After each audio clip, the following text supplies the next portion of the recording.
the Grey Ward's echo.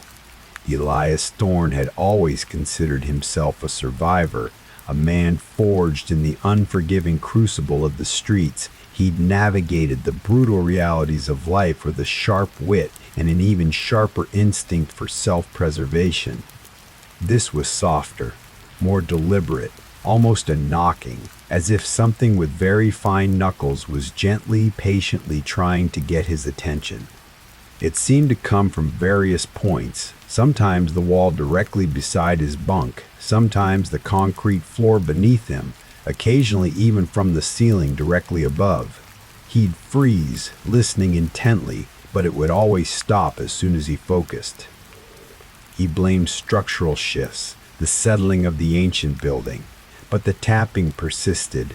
Then came the cold spots, patches of air within his cell, particularly near the very walls from which the tapping emanated, that would suddenly drop several degrees, chilling him to the bone, even in the stifling heat of summer. The hairs on his arms would prickle, a sensation that made him glance around nervously. He'd checked the vents, the small barred window, all sealed. He blamed localized drafts, a quirk of the prison's aging ventilation system. But an unsettling sense of an unseen presence began to take root, a feeling of being watched. A pervasive cold gaze emanating from the very concrete of his cell. The first truly unsettling incident involved his belongings. Elias was meticulously neat, a habit learned from years of confined living. His small, worn paperback book, usually tucked under his pillow, was found subtly rearranged one morning. Not stolen, not even damaged, just shifted. It was resting perfectly, inexplicably, on his small metal desk, open to a page describing the history of the penitentiary. He swore he'd never placed it there. He dismissed it as his own absent-mindedness, the monotony of his days getting to him. But a small seed of unease was planted. He tried to rationalize it, the building settling, his own mind playing tricks in the isolation. But the feeling of being watched, the persistent chill emanating from the unyielding walls, was harder to dismiss. He found himself unconsciously averting his gaze from particularly silent sections of wall, as if avoiding an unblinking eye. He started keeping a sharpened toothbrush, a forbidden but common item, tucked into the waistband of his trousers, its plastic handle warm against his skin, not for self-defense against other inmates, but for something else, something he couldn't name. Even a 20-year sentence in Blackwater Penitentiary, a sprawling Gothic fortress carved from ancient stone, hadn't broken him. He'd adapted, learned the unspoken rules, found his place in the brutal hierarchy. One night around 0300 hours, as he lay awake on his bunk, listening to the oppressive quiet of the cell block, he heard it. A faint, almost subliminal whisper. It was too soft to discern words, but it seemed to emanate from directly within the concrete wall beside him, a sighing, mournful sound, like wind through dead leaves, but with an underlying cadence that felt strangely human. He froze, listening intently. Nothing. Just the pervasive silence of the prison and the distant, rhythmic drip of water from somewhere in the old pipes. He dismissed it as echoes, a trick of the acoustics in the vast, empty halls, or sheer exhaustion. But his sleep grew restless. The anomalies escalated, subtle yet persistent, gnawing at Elias's rigid logical framework. The rhythmic tapping became more distinct, no longer just scraping, but a faint, almost deliberate thumping. Sometimes it sounded like tiny fists beating against the concrete. The cold spots intensified, now accompanied by a faint, cloying sweetness, like lilies left too long in stagnant water, a scent that would suddenly fill his cell before dissipating. It was a smell that spoke of decay and something ancient, utterly out of place in the sterile environment of a modern prison. The whispers grew louder, clearer. They were no longer indistinct murmurs. They were voices, direct, personal. calling out fragmented phrases in what sounded like Old English, sometimes even a strange guttural dialect he couldn't place, forgotten by time, but the tone was clear, pleading, despairing, sometimes angry. And occasionally a word or two in a chillingly precise, accented tone. Cold, alone, lost, find us, sleep with us, sleep with us. He heard a child's soft sob, a woman's desperate plea, a man's guttural gasp, always seeming to emanate from within the very walls of his cell, echoing through the empty halls, seeping through the concrete. He'd grip the edge of his bunk, straining his ears, but they would always fade, replaced by the omnipresent, heavy silence. He believed in the tangible, the clang of cell doors, the stench of stale disinfectant, the cold, hard reality of concrete and steel. The prison, to him, was a predictable ecosystem, its secrets locked in surveillance cameras and the weary eyes of guards. He was wrong. He started seeing fleeting shadow figures in the corners of his vision, coalescing for a split second into familiar forms. A small, thin child, a grieving woman in tattered prison clothes, an old man with hollow eyes, their forms flickering in the periphery of his sight before dissolving back into the darkness. His own reflection in the polished surface of his metal mirror seemed to distort, his features twisting into a fleeting grimace, a look of utter despair before normalizing. It was preying on his mind, twisting his thoughts, trying to isolate him further. He developed a slight tremor in his hands, barely noticeable but present. He stopped eating properly, stopped sleeping soundly. His logical mind, his anchor, was slipping. He found himself muttering arguments against an unseen presence, then immediately regretting it, retreating further into himself. The guards, when they conducted their rounds, noticed his gauntness, the dark circles under his eyes. They attributed it to the general despair of prison life, offered gruff advice to keep your nose clean, Thorne. No one would believe him. He was truly alone. The entity, whatever it was, knew. It was nurturing his despair, cultivating his isolation. Elias began to research the prison's history. He bribed a less scrupulous guard with extra rations to get him old library books from the staff-only section, dusty tomes on local history, forgotten newspaper clippings. Blackwater Penitentiary had a truly horrific past. Before its current incarnation, it had been a mental asylum notorious for its brutal experimental treatments and the high mortality rate of its inmates. Even further back before that, it had been the site of a tragic mining disaster where an entire crew of workers, including women and children who had been pressed into labor, had been sealed alive within the collapsing tunnels. The Gray Ward, the condemned section, was rumored to be built directly over the sealed-off mine shafts. Accounts of unexplained deaths and madness among the asylum patients and early prisoners were chillingly common. One particularly disturbing entry spoke of unnatural cries and scratching from within the walls, dismissed as patient delusions. A chill ran down Elias's spine. The children's sobs, the women's pleas, the cold spots, the scent of lilies and decay, the tapping, it was all converging. Blackwater Penitentiary, located in a remote, desolate region of upstate New York, was notorious. Built in the late 1800s, its towering walls and grim, imposing architecture whispered of a grim past. He looked at the unyielding concrete walls of his cell, knowing that beneath their surface, something was waiting. He felt a sudden, overwhelming urge to understand, to push through the fear, to confront whatever lay beneath, to force it to reveal itself. He felt a desperate need to understand. One particularly stifling night, during a routine power outage that plunged the entire prison into absolute darkness, the oppressive silence of the cell block was absolute. No distant coughs, no snores. The only sound was his own ragged breathing and the frantic pounding of his heart. The air grew thick with the cloying sweetness.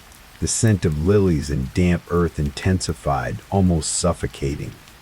The rhythmic tapping within his wall became a frenzied, desperate hammering, a sound of agony and effort.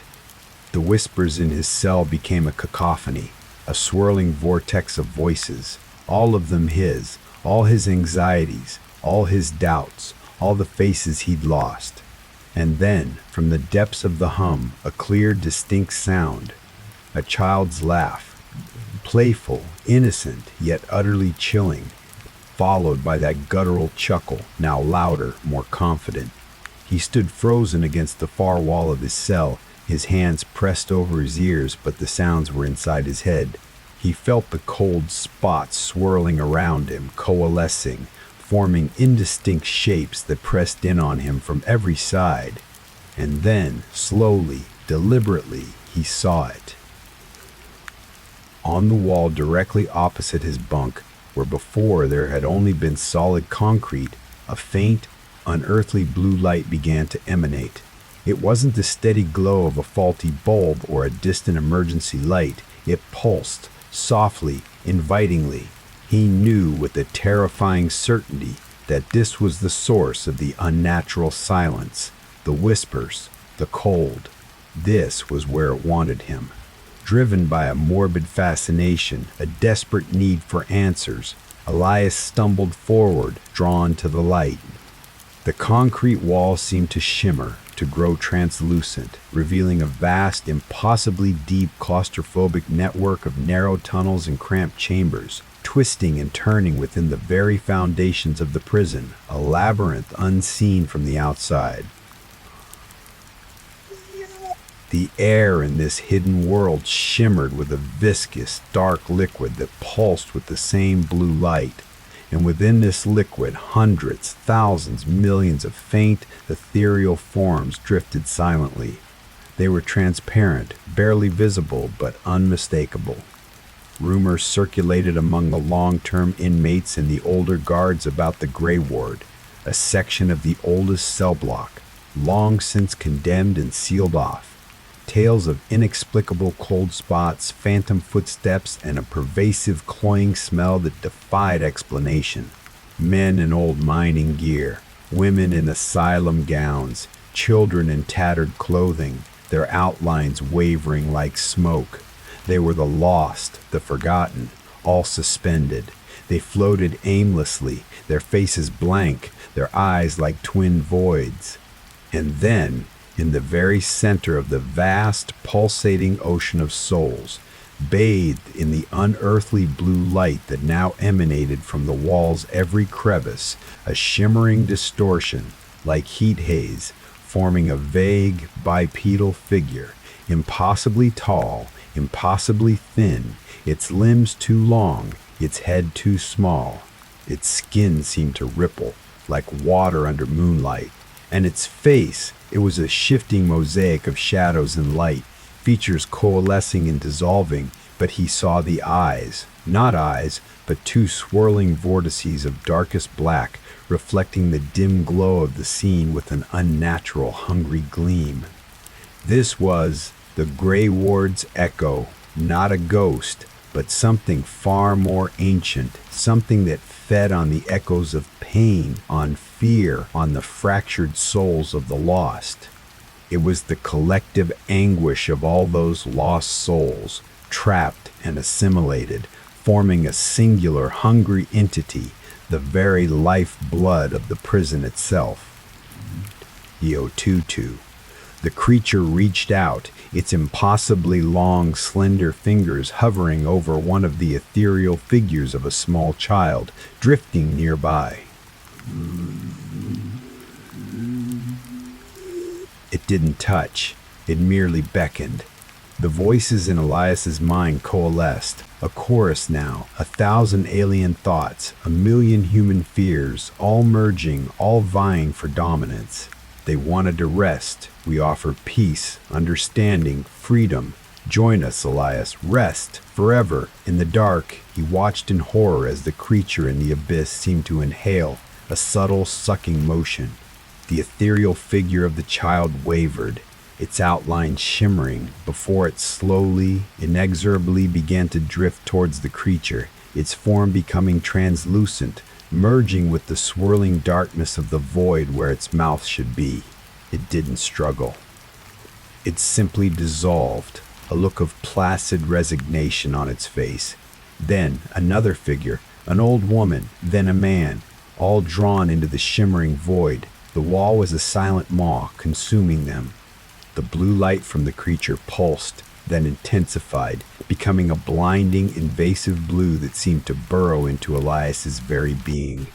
He felt cold, so cold, and then a tearing sensation, not physical, but profound, as if something was being gently, meticulously peeled from his core. Elias, pragmatic as ever, dismissed them as prison lore, the idle fantasies of men desperate for a distraction. He was there to serve his time, to survive, not for ghost stories. His life in Blackwater was a monotonous rhythm of bells, shouts, and the low hum of fluorescent lights. He heard his own scream, distant, muffled, then fading into the terrifying alien hum. The power flickered back on with a loud thump, plunging the cell back into harsh fluorescent light. The wall was solid concrete again, unmarred, uncracked. The blue light, the shimmering forms, the creature, it was gone. Only the cold remained, and the lingering scent of lilies. Elias stumbled backward, hitting the far wall, gasping for breath, his heart hammering against his ribs. Elias finished his sentence. He was released, a free man, back into a world that felt alien and too bright. He didn't tell anyone about what he'd seen. Who would believe him? They'd just send him to a different kind of institution. He lives in a small, cramped apartment now, in a sprawling, anonymous city, far from Blackwater Penitentiary. He avoids confined spaces, particularly those with thick walls. He avoids silence. He leaves the television on, always, a low hum of white noise to drown out the others. He checks his reflection endlessly, scrutinizing his own face, half expecting it to distort to show the void. He refuses to acknowledge any sound that resembles a tapping or a whisper from behind walls. He tells himself it was prison-induced psychosis, hallucinations, the sheer exhaustion of confinement, the isolation, the profound loneliness of his long sentence finally catching up to him. He repeats it like a mantra, a fragile shield against the terrifying truth. He clings to logic, to reason. But the shield is riddled with holes. From that day, he still remains thinking about it. He feels the faint, inexplicable cold spots, even in the warmth of summer. He sometimes catches the cloying sweet scent of lilies and damp earth on a breeze or in the stillness of the night. He hears faint whispers, just on the edge of hearing, calling his name, promising him oblivion, echoing the ancient voices, the cries of the lost. He scrutinizes the faces of strangers, the expressions of friends, looking for that subtle distortion, that unnatural stillness in their eyes, that hint of ancient knowledge. He knows it's still there, within the walls of Blackwater Penitentiary. Slumbering, waiting. And he knows, with a horrifying certainty, that it carried a piece of him with it, a resonance that was forever altered, forever open to its cold, unblinking gaze. He escaped the prison, but he did not escape the entity. He is safe, for now. But he is not whole. His only reliable companion was the silence that descended after lights out, broken only by the occasional cough or distant snore. He liked it that way. Fewer distractions, more peace, a chance to simply exist. He is forever haunted by the chilling knowledge that beneath the familiar veneer of our world, ancient, hungry things lie dormant, or perhaps actively pursue, waiting for the curious, waiting for the isolated, waiting for the fear, forever ensuring that some absences, once experienced, can never truly be filled. And he will always wonder what stories it now whispers from the concrete, what souls it now assimilates, and if, one day, the prison walls will truly awaken and their vast, hungry maw will open once more, inviting him to join the forgotten in their endless, silent rest. The first hint of something amiss wasn't a grand, terrifying spectacle, but a subtle shift in the everyday. It began with the sound. It started subtly, as these things always do, like a barely perceptible tremor in the familiar melody of prison life. Deep in the heart of cell block C, where Elias's cell was located, a faint rhythmic tapping began to emanate from the walls. Not the frantic scrabbling of rats or the frustrated thumping of a fellow inmate. Thanks for watching. The veil between our world and theirs is thinner than you think. Each like, each share, each subscription strengthens the connection. Feed the channel before it feeds on you.